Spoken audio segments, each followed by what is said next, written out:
The ultra-wealthy dead, trapped in Eternity Inc.'s digital afterlife, are quietly funding secret experiments to return to the real world. Dr. Crow, a cold and ambitious scientist, has pioneered a method that forced the consciousness of the deceased Naomi into the body of a living, vulnerable person, Jamie. She is a homeless woman who was promised help for her mental illness. She has awakened to find herself sharing her mind with Naomi. As Jamie begins to realize what's been done to her, the only thing more dangerous than the voice in her head is the man who put it there. Welcome to the 6th of 9 more episodes of the Afterlife Trap. In a future shaped by digital eternity, power, identity, and survival collide in a world where the boundary between life and afterlife is blurred. Each story in this series reveals a new facet of that world, where technology offers immortality, but at an unthinkable cost. Jamie's eyes fluttered open, her vision blurred and heavy. Her limbs felt like they were filled with lead, and she fought to remember where she was. Slowly, the sterile clinic room came into focus, and panic clawed at her chest. She remembered the voice, Naomi, the strange, overlapping thoughts that didn't belong to her. She tried to sit up, but found her wrists strapped to the bed. The leather restraints bit into her skin, and she yanked at them desperately. Her heart raced, and her breathing grew shallow. Calm down. Naomi's voice whispered inside her mind. We can't afford to panic right now. Shut up. Jamie hissed through clenched teeth. She thrashed against the restraints, but it was no use. Stop fighting me. Naomi insisted. If you get us killed, it won't matter who's in control. Jamie froze, anger boiling over. You're not real. She whispered. You're just some glitch. I'm real. I'm Jamie. And I'm Naomi. The voice replied, quieter now, almost pleading. But right now, it doesn't matter who we are. We have to get out of here. He's going to kill us if we stay. Jamie shuddered, the fear in Naomi's voice sinking into her gut. She couldn't deny that Crow was dangerous. She'd seen the calculating coldness in his eyes. He didn't care about her. He just wanted his experiment to work. For a moment, the room was silent except for the hum of machinery. Jamie's anger wavered, and uncertainty seeped in. Listen to me. Naomi pressed. I don't know what he did to us, but I know that if he finds out something went wrong, he'll just try again. We have to escape before he realizes we're not integrated. Jamie swallowed, feeling the truth of Naomi's words like a stone in her stomach. Fine, she muttered. We'll get out, but I'm in charge. Just get us out of here. Naomi whispered. Footsteps echoed down the hallway, and Jamie tensed. Dr. Crow entered, clipboard in hand, his expression cool and professional. He didn't seem to notice her clenched jaw or the way her eyes tracked his every move. How are we feeling today? He asked, his tone detached. Jamie didn't answer, just glared at him. Crow made a note on his clipboard and moved closer to check the restraints. Jamie felt Naomi's presence urging her to act. When he leaned down to inspect the cuff on her wrist, Jamie lashed out, jerking her arm upward and managing to slam her elbow into his face. Crow staggered back, cursing, and before he could react, Jamie wrenched her other hand free and kicked him in the chest. He stumbled, dropping his clipboard. Go, go, Naomi urged. Jamie didn't hesitate. She bolted from the bed, ripping the IV from her arm, and sprinted down the hallway. Her bare feet slapped against the cold linoleum as alarms blared to life. She knew Crow would call for security, but she didn't care. She just needed to get out. As she rounded the corner, 2 orderlies blocked the way. One lunged for her, but Jamie ducked under his grasp and kneed him hard in the stomach. The other grabbed her arm, but she bit his hand and kicked his knee, sending him sprawling. Look for backstairs, Naomi prompted. Jamie took the hint, darting down the corridor and shoving through a door marked stairs. She leapt down the steps, 3 at a time, adrenaline numbing the pain in her feet.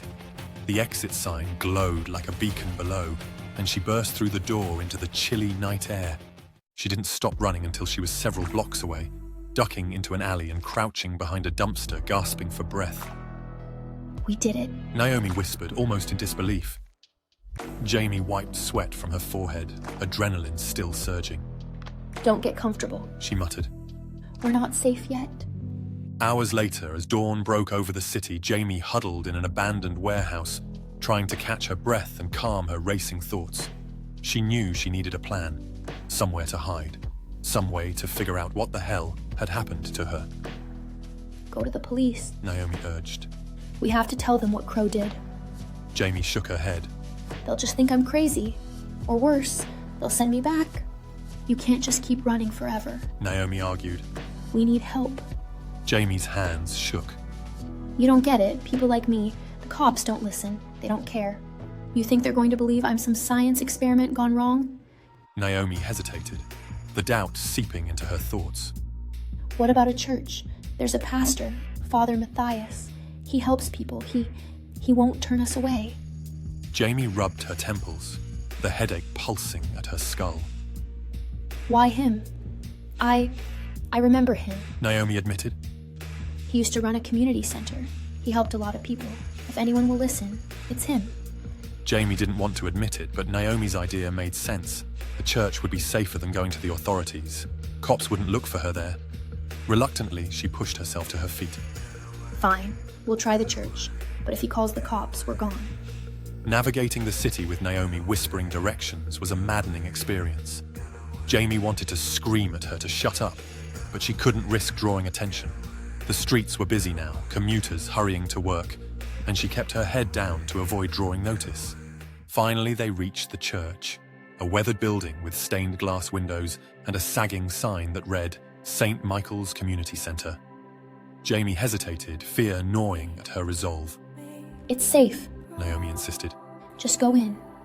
Taking a deep breath, Jamie pushed open the door and stepped inside. The air was cool and smelled faintly of incense.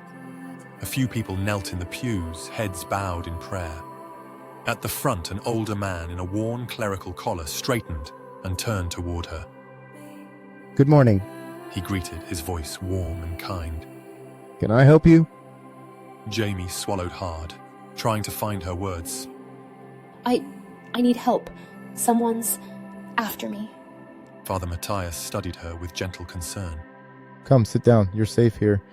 Jamie hesitated, but Naomi urged her forward. As she settled into the front pew, Matthias sat beside her, his hands folded. You look like you've been through something terrible. He said softly. Take your time. Tears stung Jamie's eyes, and she struggled to hold them back. They did something to me. Changed me. I'm not just me anymore.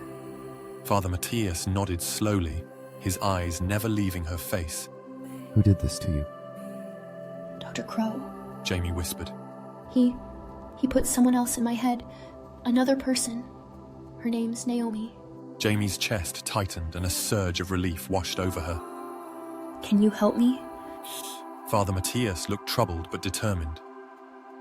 I'll do what I can. You're safe here. Rest.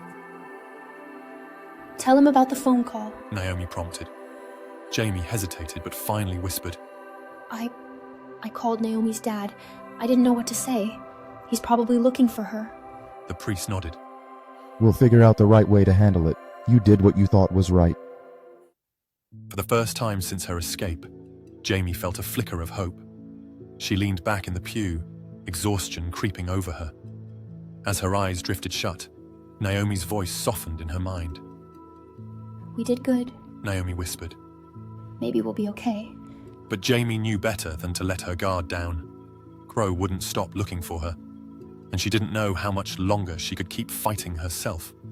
For now, though, she let herself rest, just for a moment, in the sanctuary of the old church. In our next episode of The Afterlife Trap, a shadowed laboratory hums with potential and danger. A brilliant mind edges closer to unlocking something that was never meant to be possible. But when theory meets reality, the cost of success may be far greater than anticipated. One experiment will test the boundary between salvation and control. Don't forget to click the like button and subscribe to get updates as the next episode and other new videos become available.